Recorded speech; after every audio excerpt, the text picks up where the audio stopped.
I first met him in the early 80s in a Chinatown of urban Java. He didn't want his real name or address revealed, so we called him DJ for Dynamo Jack. He was only a healer, he said, but he did direct a powerful energy generated from his own body into his patients. Sometimes he used the needles, sometimes just his hands. He called the energy Qi, and it was so strong that he usually needed a grounder to hold his patients' feet. For years we followed him around Java on his healing rounds, pleading to be allowed to film him, but he always refused, saying his powers resulted from a type of meditation with an ancient tradition of secrecy. It was only when my brother Lorne was suffering from a serious eye infection that he finally allowed us to film him in 1987. It was nothing like any acupuncture I'd ever had. I was getting really powerful electric shocks and couldn't control my movements at all. Yin yang, positive and negative, you know. And my positive from here and my negative from here. And we meet together, this can get like electricity. And is this because you're special? You have a special sort of It's meditation every day. It's meditation that does it? Meditation every day. Like you can touch me, like this. It's nothing, okay? It's my burn. It's just like this. For our sound recordist, it was also a shocker.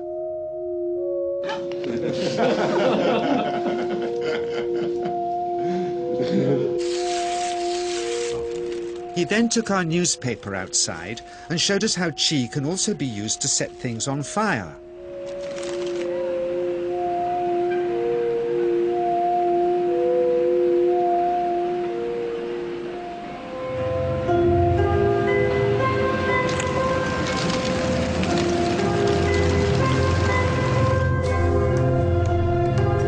When he heard we'd shown this footage in public, he was very upset and refused all our future efforts to contact him again. As the years passed, we sadly resigned ourselves to never seeing him again.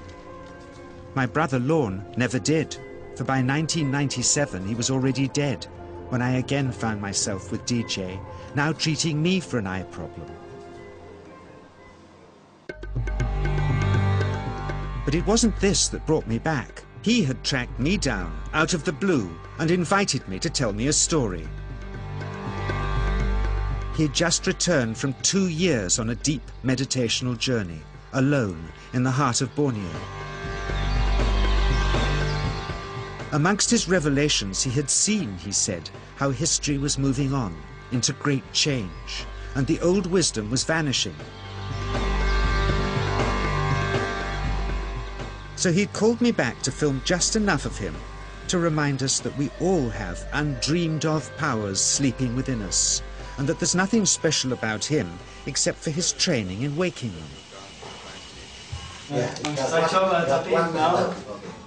Grounding this patient, my cameraman Joe is having to use all his weight to keep contact. But Qi is pushing him away.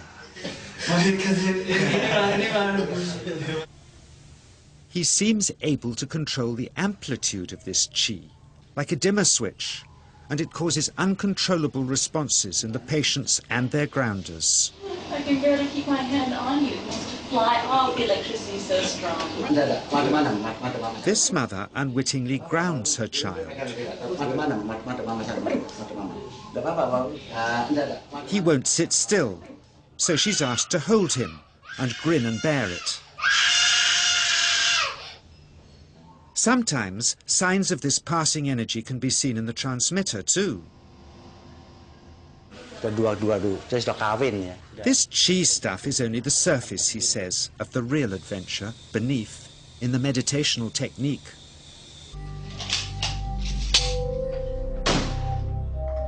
Projecting Qi from the palm of the hand can also be used to resist rifle pellets, he says.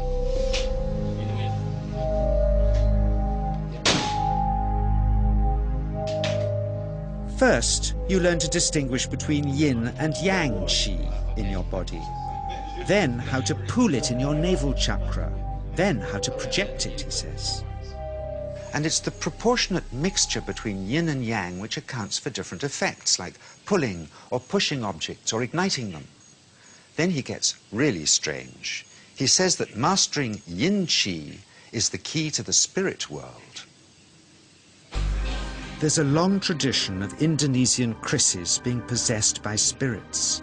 So people bring him their krisis to see if they're duds. Here, he says, he doesn't manipulate matter by projecting mixtures of yin and yang qi. He merely creates a field of yin energy in which, he says, if there's a spirit, it can manifest itself.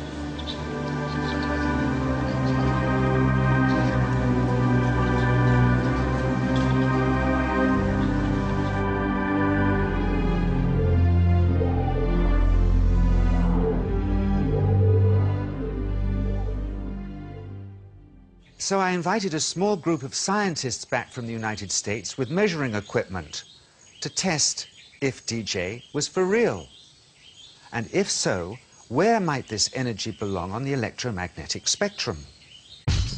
Catherine Cook, CEO of the Mind Science Foundation in Texas. Dr. Roger Nilsson, a Swedish medic and international racing sailor. Dr. Greg Simpson, a physicist from New York's Albert Einstein University, and Andreas Polak, one of DJ's Australian students. The visitors are confident they'll uncover him as a fraud in no time. Greg is the first guinea pig, and he's uncomfortable about showing that he can feel anything at all. Dr. Roger doesn't know what to expect.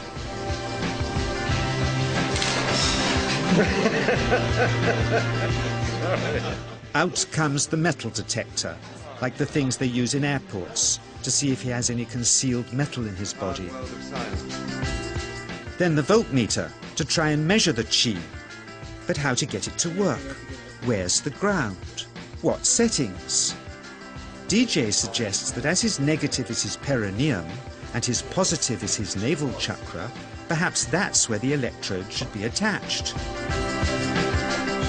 He doesn't stand on his dignity.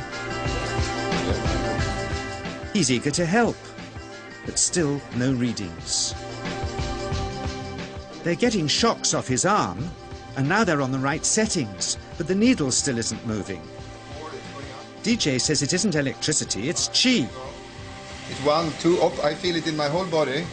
I feel it at 3, 0.3, I feel it in my legs. Shit, But suspecting there's some tricky setup on his premises they can't find, they insist we all go to a randomly chosen hotel room several miles away to see if he can light a light bulb with his fingers. It doesn't ground on the wall.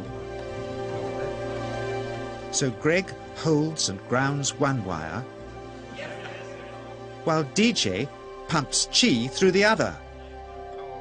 The bulbs are LEDs, light-emitting diodes, which ignite in different colors according to the intensity of current. Yes. on, off, on. Brilliant. Oh, you're blinking.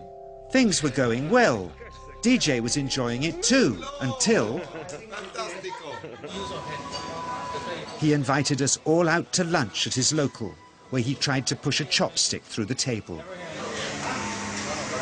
He couldn't get it through the Formica surface, so he came up through an inch of wood from underneath.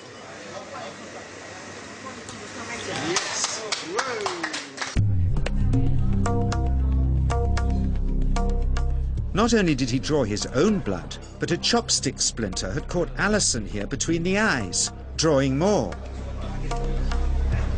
The incident was laughed off apologetically, but next morning he was a different man, drawn and upset.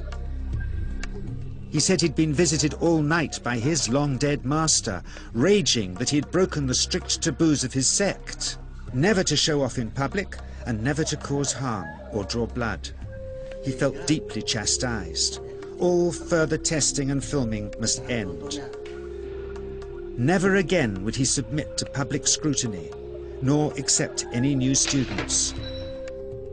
He would sink from sight and continue his healing in obscurity, as he had done since before we met him in the early 80s and had always told us was right.